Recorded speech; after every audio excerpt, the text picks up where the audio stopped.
When the word evil genius comes to mind, who do you guys think of? Well, if it wasn't Dr. Heinz Doofenshmirtz, you are wrong. The man, the myth, the lawn gnome, the inventor of 1,000 ridiculous innators, the most lovable failure of the tri-state area, and this is his entire story. So without further ado, let's get into it. The story of Dr. Heinz Doofenshmirtz, or Doof to me and you, begins in the gray and endlessly gloomy town of Gimmelstamp in Drusselstein, where from the moment he entered the world, life seemed determined to make things complicated.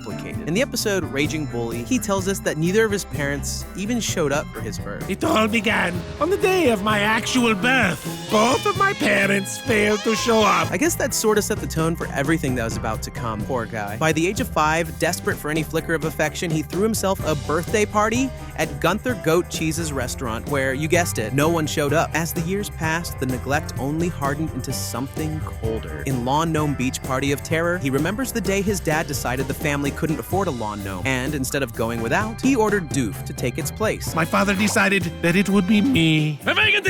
While other children ran and played, Doof had to stay in place, a living ornament forced into silence by his dad. Pretty stark when you put it like that. So as you can see, Doof and his dad have a pretty strange relationship. A relationship which gets a whole lot worse in the episode Got Game, when his dad wins a puppy at the carnival and names it, wait for it, Only Son. And named him Only Son. Come on, Rex or Fido would have done just fine. No need to just bash my boy Doof like that. If a puppy wasn't bad enough for him, then came the birth of his younger brother Roger. In Gaming the System, Doof tells us how their mother, having expected a daughter, had spent months knitting countless dresses, and since she refused to let them go unused, Doof was forced to wear them for an entire year. At school, he became a target of constant bullying, while at home Roger was the new center of attention for the family, while Doof just stayed stuck on the outside. In Make Play, Doof gave his mom a teddy bear he had proudly won from a claw machine, only to watch as she handed it to Roger without because he was her favorite son. Roger scrawled his name across the bear and even across their mother's blouse, marking everything as his, while Doof's effort and affection evaporated in an instant. Every time he tried to get close to her, somehow Roger got closer. He was literally living in Roger's shadow, rent-free for most of his childhood. Eventually, his parents gave up on him completely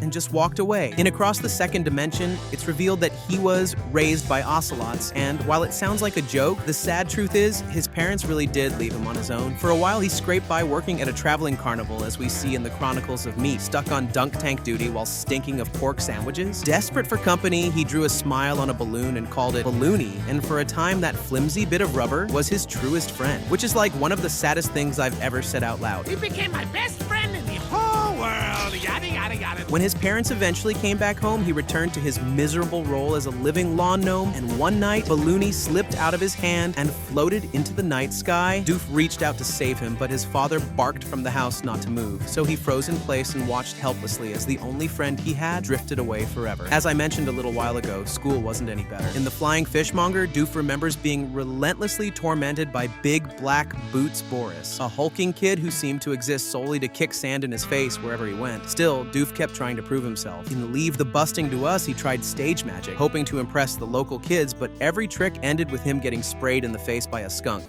Hey, where's Bobo the Rabbit?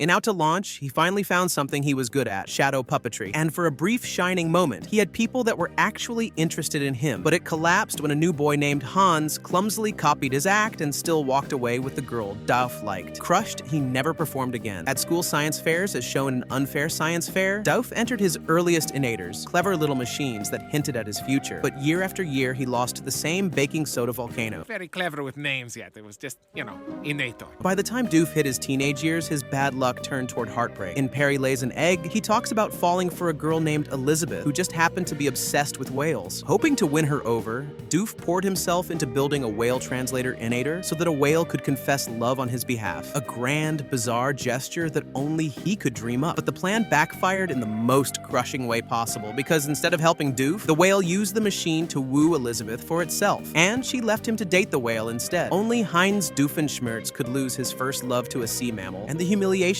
burned so deeply it never really left him. Not long after, things got even stranger. In This Is Your Backstory, his parents tricked him into boarding a ship headed for America under the excuse of running errands. One moment he was a boy in Drusselstein. The next he was crossing the ocean as a deckhand, scrubbing floors and dreaming about golden prospects in a new land. But the moment he set foot in the United States, a crate fell on him, knocking him flat before he even had the chance to imagine a fresh start. Doof tried to adapt to this new world, and for a moment, it seemed like he might succeed. In What Do It Do, he actually went on a date date with Linda Flynn, who you guys know as Phineas's mom. Okay, the coast is clear. You can come out now. Ew, it's grody back here. The date didn't go so well, but things in the dating world did start looking up for Doof. He met and married Charlene, a glamorous woman who gave birth to their daughter Vanessa in around 1996. The marriage collapsed though right around 2001, but Doof remained devoted to Vanessa, building innators and cooking up elaborate schemes just to show her he cared. After the divorce, he moved into a sleek high-rise with a beautiful ocean view, which became the base of Doofenshmirtz Evil Incorporated. Doofenshmirtz Evil Incorporated!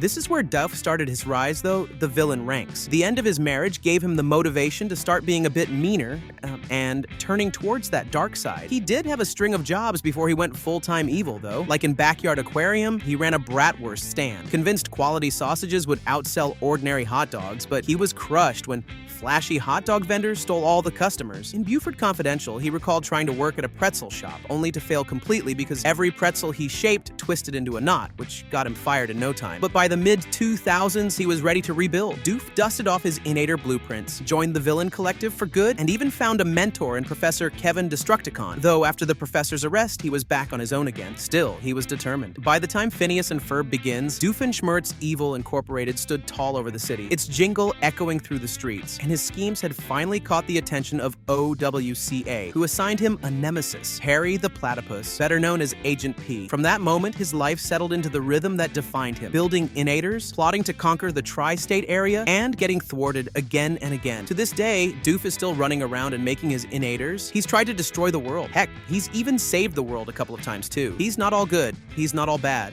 and that's what makes him him. Also, I should mention he also had a cameo in another show called Milo Murphy's Law, where he was called Professor Time, a little bit more prestigious than dressing up as a gnome. I hope you all enjoyed looking back at some of Doof's most memorable moments. I know I did. Let me know down below what your favorite episode of Phineas and Ferb is. And also, who do you want to see me cover next? But for now, I'll see you all next time.